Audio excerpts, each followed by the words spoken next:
सुप्रभात बच्चों, आज हम झांसी की रानी कविता को पढ़ने जा रहे हैं और यह कविता गाए जाने योग्य भी है। और इस कविता का जो प्रमुख विषय है वो है देश प्रेम की भावना। लक्ष्मीबाई झांसी राज्य की रानी और 1857 के प्रथम भारतीय स्वतंत्रता संग्राम की वीरांगना थी। उन्होंने मात्र 23 वर्ष की आयु में अंग्रेज साम्राज्य की सेना से संग्राम किया और रण क्षेत्र में वीरगति प्राप्त की, लेकिन जीते जी अंग्रेज़ों को अपनी झांसी पर कब्जा करने नहीं दिया। झांसी की रानी का किला आज भी उत्तर प्रदेश के बुंदेलखंड के झांसी में उनकी वीरता की याद दिलाता है। हर साल कई देशों से लाखों पर्यटक झांसी का किला देखने, झांसी की रानी की वीरता के निशान देखने यहाँ पर पहुँचते हैं। तो आइए अब हम झांसी की रानी कविता की व्याख्या समझते हैं। इस कविता की कवित्री सुभद्रा कुमारी चौहान जी हैं। पंक्तियाँ देखिए। सिंहासन हिल उठे राजवंशों ने भ्रिकुटी तानी थी, बूढ़े भारत में आई फिर से नई जवानी थी। गुमी हुई आज़ादी की कीमत सबने पहचानी थी, दूर फिरंगी को करने की सबने मन में ठानी थी। चमक उठी सन 57 में वह तलवार पुरानी थी, बुंदेले हर बोलों के मुँह से हमने सुनी कहानी थी, खूब लड़ी मर्दानी वह तो झांसी वाली रानी थी। सिंहासन राजाओं के बैठने का स्थान, राजवंश राजाओं का समूह, भ्रिकुटी भोहें। तो यहाँ पे सुभद्रा कुमारी चौहान जी कह रही हैं कि जब भारतवर्ष की पहली आज़ादी की लड़ाई शुरू हुई तो देश के राजाओं में हलचल मच गई थी। उनके सिंहासन हिल चुके थे और उन्होंने अंग्रेज़ी सरकार का विरोध करना शुरू कर दिया था। बूढ़े भारत में आई फिर से नई जवानी थी और गुलामी के कारण बूढ़े हुए भारतवर्ष में एक नया जोश उत्पन्न हो गया था। सब भारतवासियों को अब यह बात समझ आ गई थी कि आज़ादी क्या है। गुमी हुई आज़ादी की कीमत सबने पहचानी थी और सभी भारतवासियों ने आज़ादी की कीमत को पहचान लिया था। दूर फिरंगी, फिरंगी अंग्रेज़, दूर फिरंगी को करने की सबने मन में ठानी थी और सभी भारतीय शासकों ने अंग्रेज़ों को भारत से बाहर करने की मन में ठान ली थी। चमक उठी सन 57 में वह तलवार पुरानी थी और 1857 में फिर से भारतीय राजाओं की पुरानी तलवारें चमकने लगी थी। बुंदेले हर बोलों के मुँह से हमने सुनी कहानी थी, खूब लड़ी मर्दानी वह तो झांसी वाली रानी थी। झांसी की रानी लक्ष्मीबाई ने उस युद्ध में वीर पुरुषों के समान शत्रुओं का सामना किया था। यहाँ पे कवित्री कहती हैं कि बुंदेलखंड के हर बोलों के मुँह से हमने यह कहानी सुनी है कि उस लक्ष्मीबाई ने वीरतापूर्वक युद्ध लड़ा था। यहाँ पे कहने का भाव है कि भारतवासी अंग्रेज़ों की गुलामी से तंग आ चुके थे। उस समय के राजाओं ने 1857 में रानी लक्ष्मीबाई के साथ मिलकर देश को आज़ाद कराने का निश्चय कर लिया था। लक्ष्मी थी या दुर्गा थी, वह स्वयं वीरता के अवतार, देख मराठे पुलकित होते उसकी तलवारों के वार। नकली युद्ध व्यूह की रचना और खेलना खूब शिकार, सैन्य घेरना दुर्ग तोड़ना ये थे उसके प्रिय खिलवाड़। महाराष्ट्र की कुल देवी उसकी भी आराध्य भवानी थी, बुंदेले हर बोलों के मुँह से हमने सुनी कहानी थी, खूब लड़ी मर्दानी वह तो झांसी वाली रानी थी। लक्ष्मी थी या दुर्गा थी, वह स्वयं वीरता की अवतार। तो यहाँ पे कवित्री कहती हैं कि लक्ष्मीबाई वीरता की स्वयं साक्षात अवतार थी। ऐसा लगता था कि वह स्वयं दुर्गा देवी ही हैं। देख मराठे पुलकित होते, पुलकित प्रसन्न, उसकी तलवारों के वार, और उसकी तलवारों के वार को देखकर, प्रहारों को देखकर मराठे भी प्रसन्न हो जाते थे।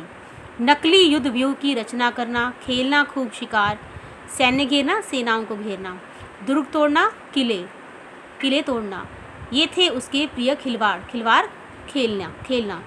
नकली युद्ध का अभ्यास करना, सेना के व्यूह का रचना करना, शिकार करना, सेनाओं को घेरना और किले तोड़ना उनके प्रिय खेल थे। महाराष्ट्र कुल देवी उसकी भी थी आराध्य भवानी, आराध्य पूज्य भवानी पार्वती। महाराष्ट्र की कुलदेवी भवानी पार्वती जी उनकी पूज्य देवी थी। बुंदेले हर बोलों के मुँह से हमने सुनी कहानी थी। तो कवित्री कहती हैं कि हमने बुंदेलखंड के हर बोलों के मुख से यह कहानी सुनी है। खूब लड़ी मर्दानी, मर्दानी पुरुषों के समान, खूब लड़ी मर्दानी वह तो झांसी वाली रानी थी। रानी लक्ष्मीबाई ने पुरुषों के समान युद्ध में अंग्रेज़ों का पूरा विरोध किया, लड़ाई की। उदित हुआ सौभाग्य, मुदित महलों में उजियाली छाई, किंतु काल गति चुपके चुपके काली घटा घेर लाई। तीर चलाने वाले कर में उसे चूड़ियाँ कब भाई, रानी विधवा हुई हाय, विधि को भी नहीं दया आई। निसंतान मरे जो राजा जी, रानी शोक समानी थी। बुंदेले हर बोलों के मुँह से हमने सुनी कहानी थी। खूब लड़ी मर्दानी वह तो झांसी वाली रानी थी। उदित हुआ, उदित हुआ जागा, सौभाग्य सुंदर भाग्य, मुदित प्रसन्न, उजाली प्रकाश।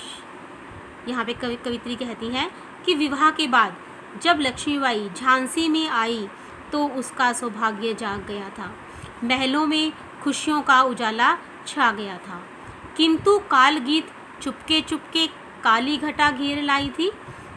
काली घटा घेर लाना, मुसीबत आना। काल गीत मौत की चाल, परंतु मौत की गति ने, मौत की चाल चुपके चुपके मुसीबत ले आई। तीर चलाने वाले कर हाथ में उसे चूड़ियाँ कब भाई, रानी के जो हाथ तीर चलाते थे उन हाथों में सौभाग्य की चूड़ियाँ कब तक शोभा दे सकती थी।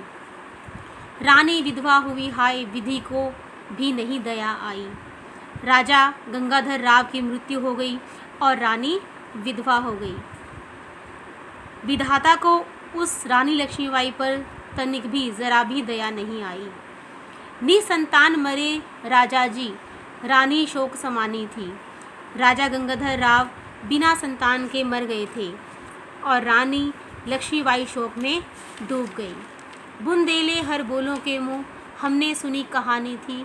खूब लड़ी मर्दानी वह तो झांसी वाली रानी थी।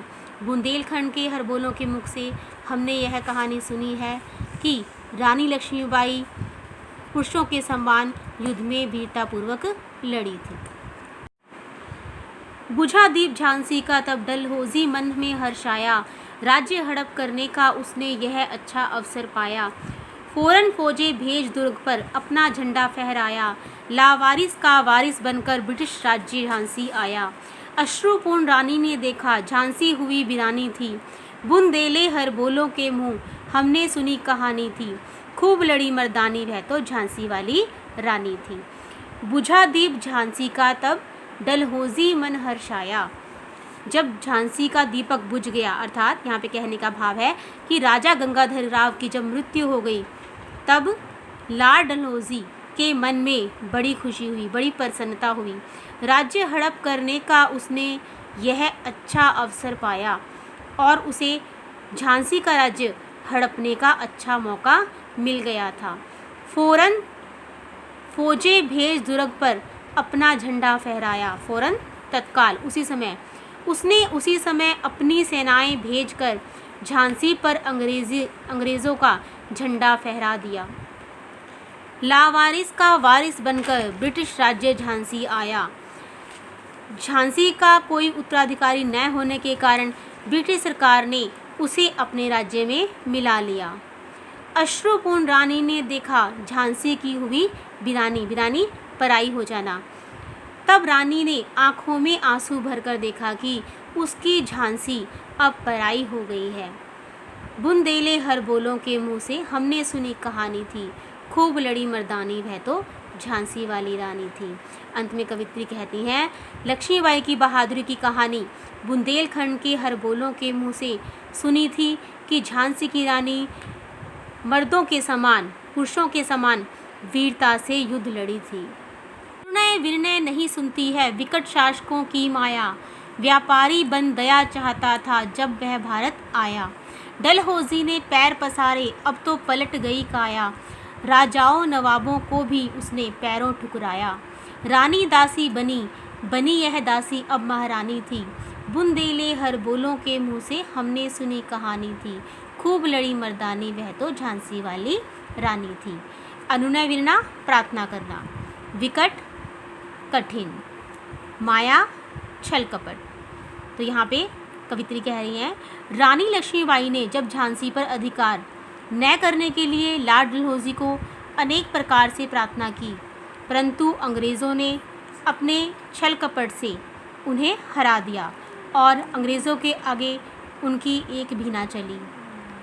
व्यापारी बन दया चाहता था जब यह भारत आया। जो अंग्रेज़ शासक भारत में व्यापारी बनकर दया की भीख मांगने हमारे भारत में आए थे, आज उन्होंने भारत में अपना राज्य का विस्तार कर लिया था। डलहौजी ने पैर पसारे अब तो पलट गई काया। लॉर्ड डलहौजी ने अपने राज्य का जो पूरा विस्तार है भारत में कर लिया था। राजाओं नवाबों को भी उसने पैरों ठुकराया था और भारत के राजाओं और नवाबों को उसने अपने पैरों से ठुकरा दिया था। रानी दासी बनी यह दासी अब महारानी थी। भारत के राजा और रानियां अब सेवक सेविकाएं बन गए थे। जो अंग्रेज जाति दासी बनकर भारत में आई थी, वह अब महारानी बन चुकी थी। बुंदेले हर बोलों के मुँह हमने सुनी कहानी थी, खूब लड़ी मर्दानी वह तो झांसी वाली रानी थी। तो यहाँ पे कवित्री कह रही हैं, बुंदेलखंड के हर बोलों के मुँह से हमने यह कहानी सुनी थी कि रानी लक्ष्मीबाई ने पुरुषों के समान वीरतापूर्वक युद्ध में लड़ाई की थी। बच्चों, आपने इन सभी काव्यांश को ध्यान से सुनना है और समझना है। आगे की कविता को हम अगली अपनी वीडियो में पढ़ेंगे।